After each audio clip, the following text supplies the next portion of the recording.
برائے عبدالواحد درجہ ثالثہ کے بیائید برائے شما برموضوع اہمیت مدارس دینیہ تقریر کنند. عبدالواحد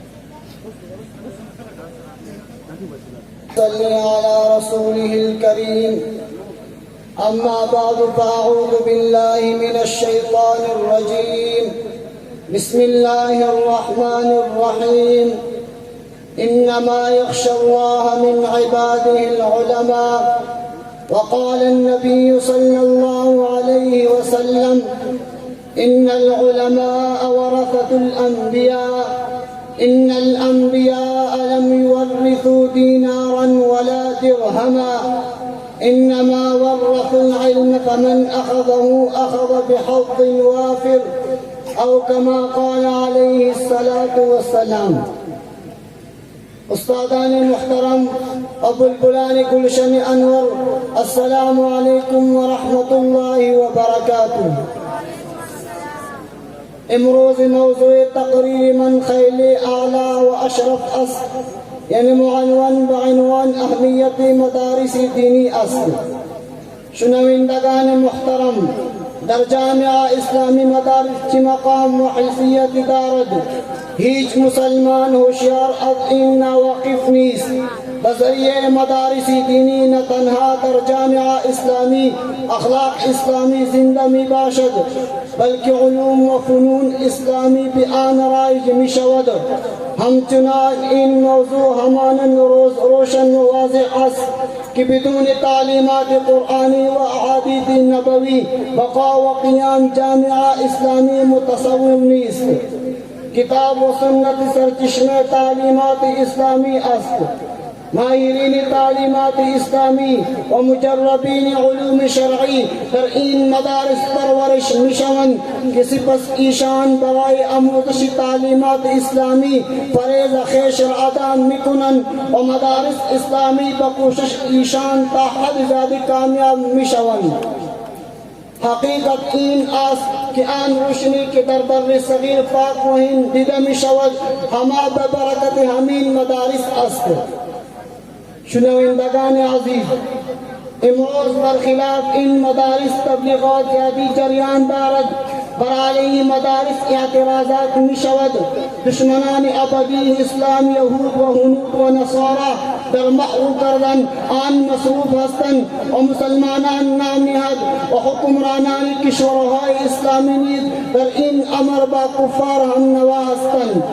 امروز طالبان این مدارس مظلوم هستند و مغلوب و مقهور به اصطلاح روشن فکران و روشن خیالان نام نهاد قیودات بجا بر طالبان و عالمان لازم گردانیده شده است.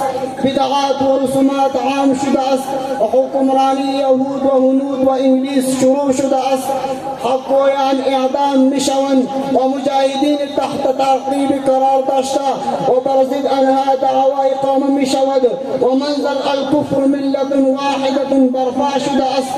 اما ہمیشہ در مقابل این موانین همین طلباء و فضلاء مدارس قیام کردند و انگلیس ها مجبور و فرار کرده و گلم شرک و ظلم را برچیده و اخوت اسلامی را عام کردند و بیرق اسلام را بر افرشته و منظر قل جاء الحق و زهق الباطل را برقرار کردند.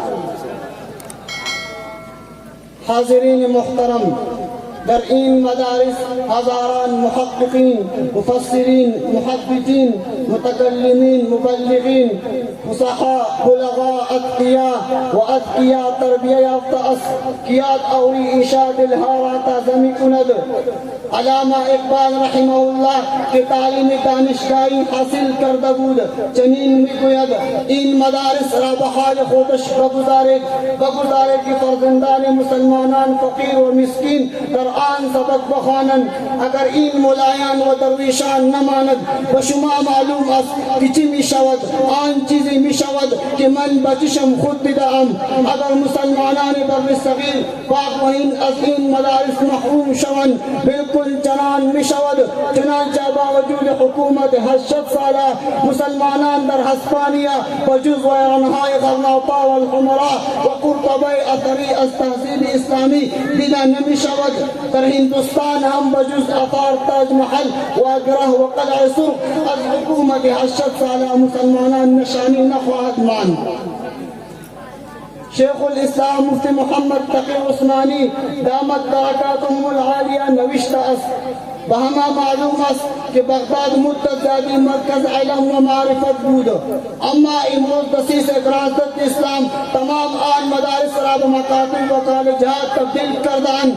در آنجا حالات تعلیم مختلط پسر و دختر در یک جا رایج است. معلوم نیست که استادان ایشان چه رسد به عالم مسلمان است یا نه. رفیقان عالی قدر، ذریعه یگانه برقرار نگهداشتن علوم و فنون قرآنی و احادیث نبوی و ارتباط دادن آن با جامعه اسلامی تنها همین مدارس است. امامان مساجد و مفتیان نیز همه مدارس تربیه میکنند. آن کوشش هایی که برای اصلاح جامعه جریان دارد و بازار تعلیم و تصنیف کتب دینی که گرم است و در میدان تبلیغ و دعوت مجاهداتی که جریان دارد و در خانقاه صوفیان جوش و خروش که موجود است و سنگرهای جهاد که مستحکم و قائم است، همه به برکت همین مدارس است. مختصر این که بدون وجود مدارس دینی قائم کردن امن و امان باقی ماندن تشخص اسلامی بسیار مشکل و حتی ناممکن است. اللہ جل جلالہ این مدارس را ہمیشہ قائم و برقرار نگه دارد.